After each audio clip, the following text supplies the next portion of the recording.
Manopello est une commune italienne d'environ 6 900 habitants, située dans la province de Pescara, dans la région des Abruzzes, en Italie méridionale.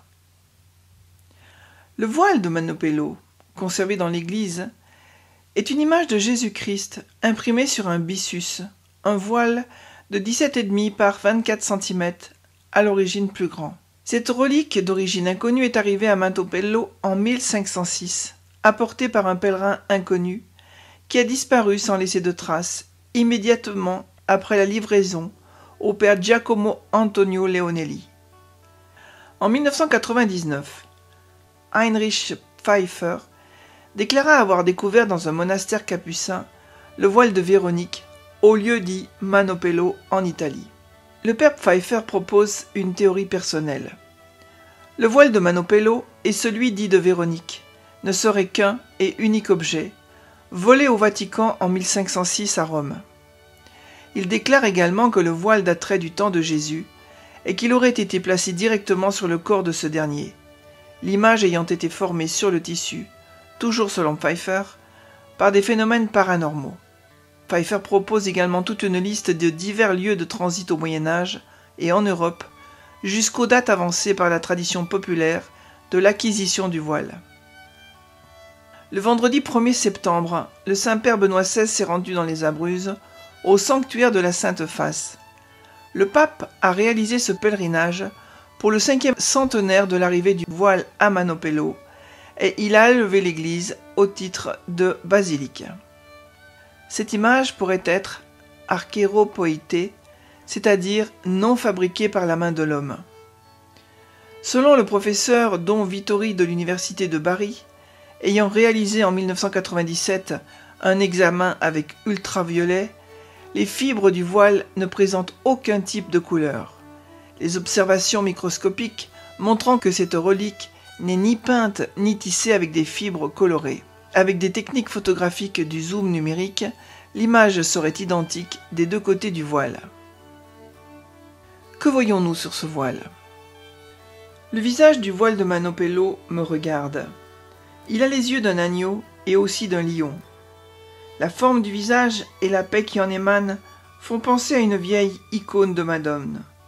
Un homme barbu, au tempe orné de boucles, le nez mince et cassé, la joue droite est enflée, la barbe en partie arrachée. On peut compter presque chaque poil de sa barbiche duveteuse de jeune homme.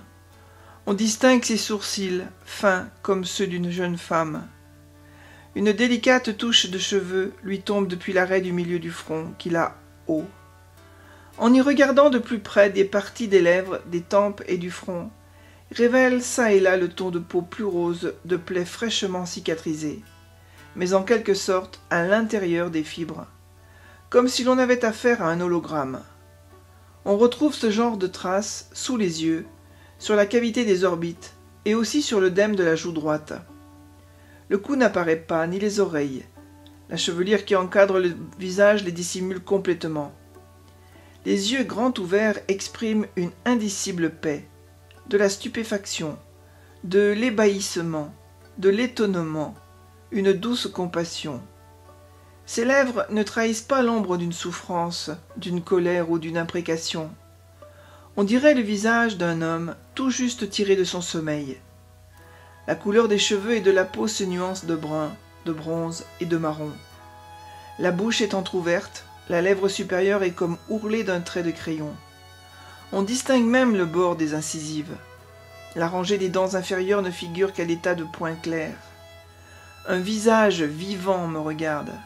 Il me regarde dans les yeux comme une vieille connaissance. D'où vient ce voile? De multiples théories sont avancées pour dire l'origine de ce voile, sans qu'aucune trouve sa confirmation. Un récit nous est parvenu par une ancienne tradition, celle du roi Abgar, souverain d'Édesse. Enflammé d'amour divin par la renommée du Seigneur, il envoya des messagers pour demander sa visite. Au cas où il s'y refuserait, il ordonna à un peintre d'exécuter son portrait. Sachant cela, celui qui connaît tout et peut tout, prit le tissu et le posa sur son visage. Il y imprima sa propre physionomie. Tout cela est conservé jusqu'à maintenant. Ce voile aurait pu être le voile de la Madeleine, voile en byssus, le plus précieux qu'elle possédait et qu'elle aurait offert à son bien-aimé en guise d'adieu. Il devait être certainement avoir été placé en dernier, au-dessus des autres linges sur le visage du Christ, comme un dernier tissu délicat, une ultime enveloppe posée exactement sur le visage. C'est pourquoi il ne présente plus la moindre trace de sang. En surface, il n'y a plus rien à absorber, ni sueur, ni sang. Cette pièce très précieuse faisait office de dernier hommage au Seigneur bien-aimé, désormais mort. C'était un adieu plein d'amour dans le tombeau. La Sainte Face a un incomparable rayonnement. Dans un chatoiement d'or et de bronze aux rayons du soleil et à l'ombre des arbres. Il ne nous regarde pas seulement en face, il nous sonde le cœur. Ce n'est pas le regard d'autorité d'un juge sévère, c'est avec le regard d'un frère, d'un ami. C'est le regard du bon berger. Dieu a pris visage humain, un visage très précis qui ressemble à celui de sa mère. Le Christ, c'est l'image du Dieu invisible. Dieu a exigé que l'on ne fasse pas d'image de lui, ni d'aucun homme d'ailleurs, puisqu'ils sont faits à son image. Il voulait faire lui-même don de cette image, une image plus inimaginable que ce qu'aucun artiste ne pouvait imaginer. Le saint voile de Manopello est certainement le plus grand miracle que nous ayons sous les yeux. Sœur Blandina, cistercienne trappiste, passe pour être la première à avoir redécouvert la Sainte Face. Elle a découvert que l'image non seulement ressemble au suaire, mais aussi aux icônes du Christ. Convaincue que l'image de Manopello est authentique, elle n'a eu de cesse de montrer que son origine n'est pas de ce monde. En 1999, elle superpose les deux images du Saint-Suaire de Turin et du voile de Manopello grâce à des calques. Les deux images se superposent parfaitement, au détail près. Elle découvre encore que le voile posé sur une foule d'images du Christ et de vieilles icônes semble révéler et dévoiler d'une manière toujours nouvelle le véritable visage de la personne du Christ. Un tissu qui découvre au lieu de recouvrir et permet de rejoindre le véritable visage du Christ. Ce petit tissu recèle un message incroyable. Sœur Blandina est sûre que ce voile représente le visage du Christ vivant, alors que le suaire de Turin offre le visage du Christ mort. « Ta face est ma seule patrie, disait la petite Thérèse de Lisieux, cette grande sainte, bien qu'elle n'ait jamais vu ce tissu. » Le voile en soie de mer n'est comme toute pas une image. Il est la perle la plus précieuse qu'on ait tirée des profondeurs de la mer.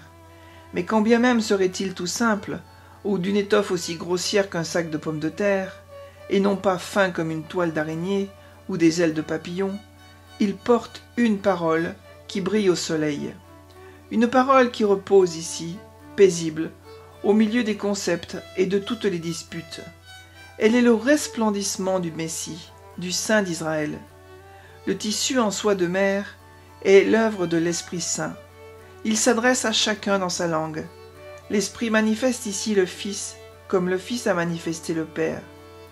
Ses yeux qu'il ouvre à l'instant même y participent déjà à l'éternité, et ses lèvres entr'ouvertes y laissent jaillir son premier mot dans sa langue maternelle, Abba, Père. Prière de Benoît XVI. Seigneur Jésus, nous t'en supplions, montre-nous ton visage toujours nouveau, miroir mystérieux de l'infinie miséricorde de Dieu. Permets que nous puissions le contempler avec les yeux de l'esprit et du cœur, visage humain de Dieu, entré dans l'histoire, pour révéler les horizons de l'éternité. Visage silencieux de Jésus souffrant et ressuscité, qui transforme le cœur et la vie de ceux qui l'aiment et l'accueillent. C'est dans tes yeux qui nous regardent, pleins de tendresse et de pitié, que nous voulons puiser la force de l'amour et de la paix, celle qui nous conduira sur le chemin de vie, mais aussi le courage de te suivre sans crainte ni compromis, pour devenir témoins de ton évangile, les bras du pardon et de l'amour grands ouverts. Sainte face du Christ, lumière qui éclaire la nuit du doute et du deuil, vie qui une fois pour toutes a vaincu la puissance du mal et de la mort. regard mystérieux qui ne cesse de se pencher sur les hommes et les peuples, visage voilé dans les signes de l'Eucharistie et les regards de nos frères, fais de nous des pèlerins de Dieu en ce monde, assoiffés d'infini, prêts à la rencontre du dernier jour, lorsque, Seigneur, nous te verrons face à face et pourrons te contempler pour l'éternité dans la gloire du ciel. Amen.